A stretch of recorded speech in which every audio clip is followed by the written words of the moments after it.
अधिक विस्तार है इस भ्रमर गीत का। अष्टशाप के तो सारे कवियों ने लिखा ही है। अभी मैंने नाम लिया था थोड़ी देर पहले कि हरिवंश जी का, उनके यहाँ भ्रमर गीत प्रसंग है। मीरा, रस खान, चाचा हित वृंदावन दास जी के यहाँ अद्भुत प्रसंग है।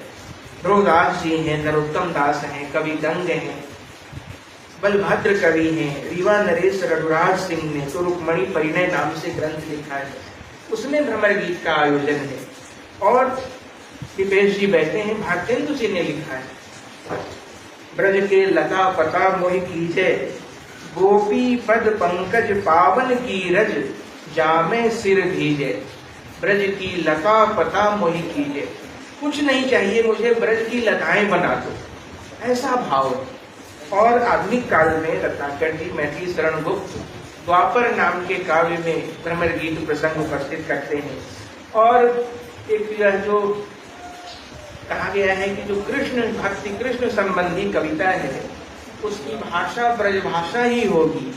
और राम संदर्भित जो काव्य है वह अवधि में लिखे गए हैं। इसका उल्टा भी है, अवधि भाषा में कृष्णायण महाकाव्य लिखा है द्वारिका प्रसाद मिश्र ने, और उसमें भ्रमर गीत का आयोजन है। सत्यनारायण कविरत्न एक कवि हुए हैं, उन्होंने आजादी की लड़ाई के दौरान देशभक्तों की तरफ से भ्रमर गीत की रचना कर डाली। और ऐसा भाव भरा है उसमें कि जो भक्त कवियों, अष्टशाप के कवियों के यहाँ भ्रमर गीत का संदर्भ था, वो एकदम भारत के स्वतंत्रता आंदोलन से जुड़ जाता है। इस तरह से इतना अधिक विस्तार है इस भ्रमर गीत का। इसके दो पक्ष हैं भ्रमर गीत का। समय बहुत बड़ा है, मैं थोड़ा संक्षेप करूंगा अपने को। एक तो काव्य पक्ष है और एक सिद्धांत पक्ष है। सिद्धांत पक्ष तो स्पष्ट है कि निर्गुण की जगह सगुण साकार की उपासना को सिद्ध करना, यह उसका सैद्धांतिक पक्ष। पर इस सिद्धांत पक्ष के बहाने जो कविता उपस्थित हुई है, जो काव्य उपस्थित हुआ है, वह अद्भुत है। भ्रमर स्वार्थ प्रेरित मित्रता का परिचायक रहा है। फूलों के प्रति जो भौरों की रुचि है और उस रुचि की कृष्ण से समानता देखते हुए तो वर्ण, गुण, कर्म, स्वभाव सबके साम्य को जोड़ करके यह भ्रमर गीत नाम दिया गया है इसको। तीन बातें मुख्य रूप से मुझे कहनी है जो साहित्य में जिसकी चर्चा कम हुई है, विशेषकर नंददास जी के प्रसंग में। एक तो यह कहा गया है कि यह भ्रमर गीत उपालंब काव्य। उपालंब कहते हैं उलाहना देने, शिकायत करने। यह जो उपालंब है, ये कोई भ्रमर गीत के साथ ही शुरू हुआ हो ऐसा नहीं। नायक और नायिकाएं पहले भी, उन नायक और नायिकाओं में नायक को उलाहना देकर नायिका के अनुकूल करना, इसे उपालंब कहा गया है। तो उलाहना देने का काम वहां अक्सर सखियां किया करती, क्योंकि सीधे सीधे नायिका तो नायक के समीप है नहीं, कौन जाकर बताएगा नायक को। तो वो सखियां, जिसे दूती कहा गया है, जो बीच में रहती थी संदेशों के आदान प्रदान के लिए, तो यह उसका संदर्भ रहा था। पर यह जो उपालंब है, इसे इसी संदर्भ में समझा जाता रहा है। मैं यह कहता हूं, और इस पर और गहराई से विचार करने की जरूरत है, यह विपरीत व्यंजना का काव्य है, जिसमें जैसा कहा जा रहा है अर्थ ठीक उसके उलट निकलता है। माता अपने स्नेह के आधिक्य में कभी कभी छोटे बच्चों को बुरा बोल देती है कि तुम पागल हो, तुम्हारा मन ठीक नहीं है। तो ऐसा वह ठीक उसी अर्थ में नहीं कह रही होती है जो उनके शब्द होते हैं। इसी को विपरीत व्यंजना कहा गया है। यह पूरा जो भ्रमर गीत का संदर्भ है, वह भी प्रेम भरे उपालंब के रूप में है। विपरीत व्यंजना का काव्य है, जिसमें कृष्ण के कपट प्रेम, निष्ठुरता, क्रूरता, अकृतज्ञता, अव्यवस्थित चित्र और विरक्ति को सीधे सीधे अर्थों में अभिव्यक्त नहीं किया गया है, बल्कि यह गोपियों के प्रेमाधिक्य का परिणाम है कि वो इतना समीप समझती हैं अपने को कि मैं कुछ भी कह सकती। बदरस लालच लाल की मुरली धरी लुकाए, सौम करें भौहनी हंसें, दैन कहे नटी जाए, कवि बिहारी की पंक्तियां हैं। कृष्ण से बातचीत करने का अवसर और अधिक मिले, इसलिए मुरली छिपा रखती है। और जब कृष्ण कहते हैं कि यहीं तो थी, अभी कहाँ जाएगी, यहाँ तो कोई आया नहीं, तो कहती है कि है तो ले लो, मैंने तो लिया नहीं। दैन कहे नटी जाए, जैसे छोटे बच्चे को हम कहते हैं ले लो, और वो हाथ बढ़ाता है और हाथ अपना खींच लेते हैं, उसी तरह का यह जो प्रसंग है, इतना मधुर प्रसंग है, तो उपालंब सीधे सीधे नहीं है, यह विपरीत व्यंजना है। क्योंकि राधा और बाकी सारी गोपियां कृष्ण वल्लभा है, कृष्ण से कम नहीं, कृष्ण ही है, तो शिकायत किससे करें। अनुखन माधव माधव सुमिरत सुंदरी भेल मधाई, दिन रात माधव माधव माधव माधव करते करते वो स्वयं माधव हो गई।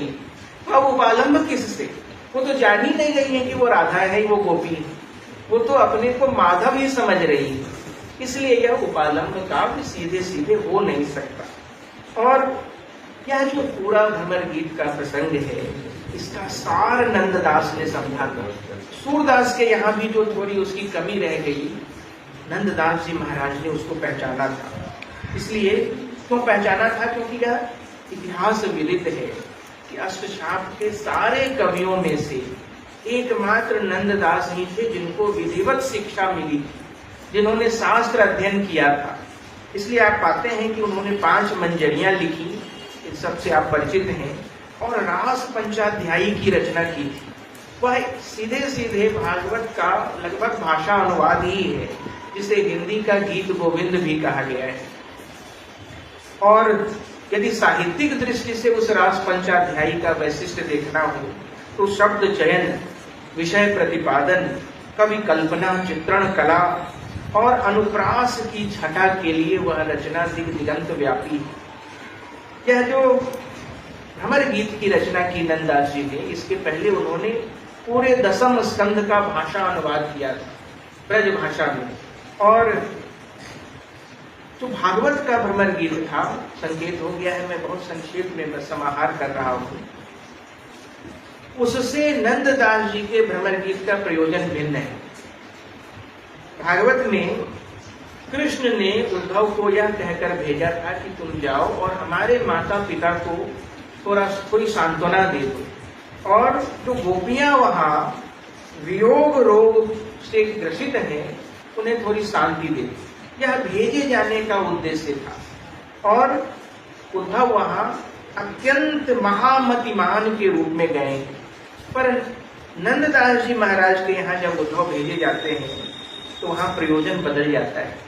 कृष्ण वहां इसलिए नहीं भेजते उद्धव को कि जाकर मेरी माता पिता को थोड़ी सांत्वना दे दो कि मैं कुशल से हूं, इसलिए भेजते हैं कि उद्धव को अपने ज्ञान का अहंकार हो गया है, और ये गोपियों के साथ रहेंगे तो उनका वह अहंकार, वह दर्प चूर चूर होगा, थोड़े अधिक मनुष्य हो जाएंगे और प्रेमा भक्ति के महत्व को समझेंगे। यह नंददास जी ने उपस्थित किया है, श्रीमद् भागवत से भिन्न है। और इसीलिए कई बार यह बात दोहराई जाती है कि नंददास जी की गोपियां तर्क अधिक करती हैं। उद्धव जो ज्ञानी है, किसी समझे हुए को समझाना बहुत कठिन है। तो पहले से जिसके मन में बातें स्पष्ट हो कि मैं समझ चुका हूं, उसको कोई दूसरी बात समझानी हो तो उसमें तो तर्क से ही काम लेना पड़ेगा।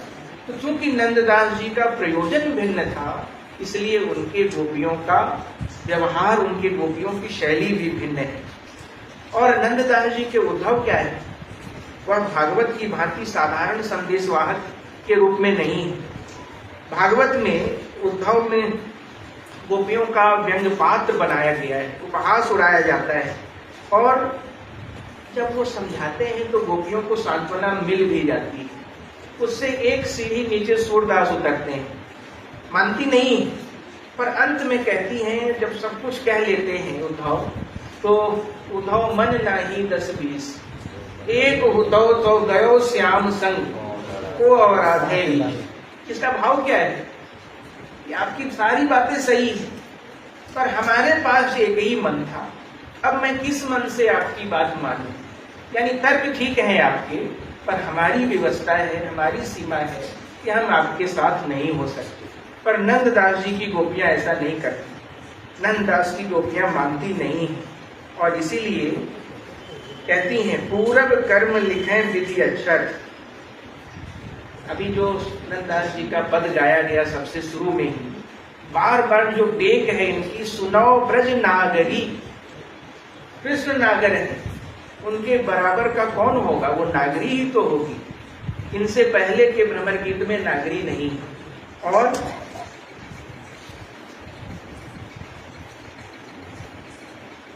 एक बात